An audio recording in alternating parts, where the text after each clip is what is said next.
I would honestly just say, hang on, and there's hope. And honestly, if I could do it, doing as much heroin as I was and as much wreckage as I caused, if I can do it, anybody can do it. And I've seen people way worse off than me, do that. They do it. We're all in the same boat. The thing is, all of us in recovery, we're sitting here on the boat and we're reaching out to everyone who's still in the water. And I would just want anyone to know who is currently using right now that it does get better. It's nothing in your life is going to get better doing what you're doing right now. It is never going to get better. It will fall apart. You basically have a ticking time bomb. Like there's a clock. Just imagine a clock standing over your head. And you're just walking around and it's following you in all of your daily activities throughout your day. Now, it's a timer, and there's been a timer set by God. Your life here only is dependent on how long you're supposed to be here. But what we're doing by doing drugs is that ticker is going a lot faster than it is for other people. You just never know where it's going to end.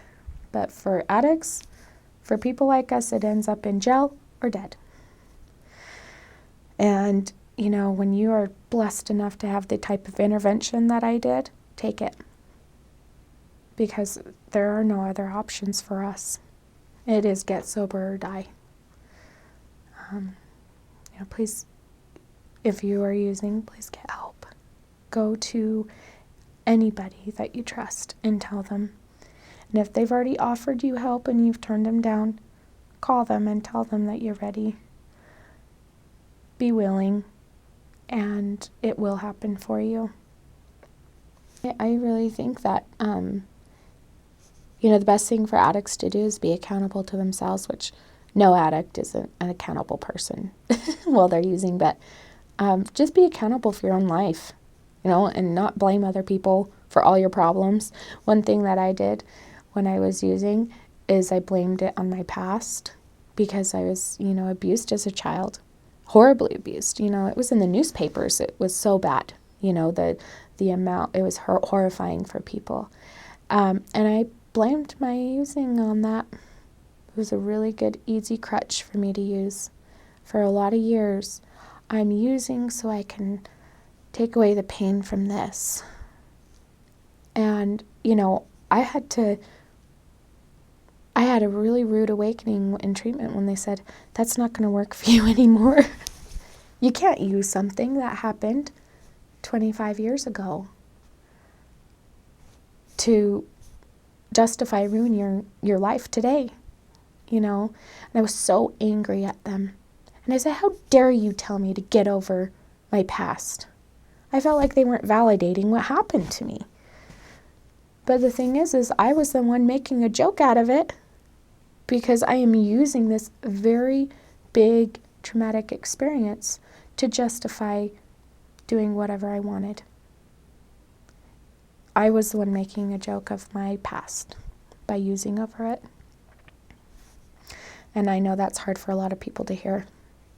I've heard a lot of people say, well, I was raped, so that's the reason I drink. And I never want to take away from the experience that people have with their past because I've experienced all that same stuff, a lot of that kind of stuff.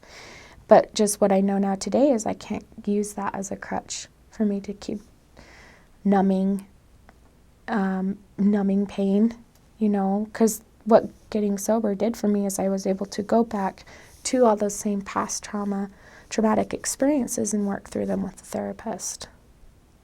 And, and then I was able to realize that, I wasn't honoring those experiences by using over them, I wasn't honoring myself, and I don't want to do that anymore. And I am hesitant to tell addicts that because usually they get really mad. But I do believe in being really honest and blunt with an addict because they sometimes don't see it any other way. So